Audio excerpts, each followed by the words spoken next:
నిమ్మకాయ దండలు నిలువెత్తు వేయంగా కుక్కీలం పగలు పూనలేవంగా నిమ్మకాయ దండలు నిలువెత్తు వేయంగా కుక్కీలం పగలు పూనలేవంగా గులాలు వేసి సక్కాని పూజలు చూడు చూడు చూడు చూడు చూడు చూడు దుర్గమ్మ చూడు భక్తుల నడుమ భావాని చూడు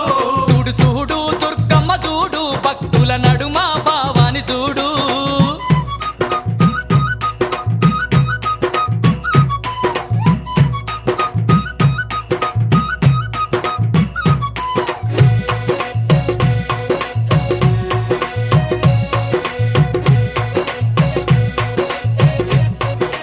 అమ్మా బంగారు బిందల్లా గంగ నీళ్లు తెచ్చి అమ్మా భవానికి అభిషేకం చేయంగా బంగారు బిందల్లా గంగ నీళ్లు తెచ్చి అమ్మా భవానికి అభిషేకం చేయంగా చల్లాటి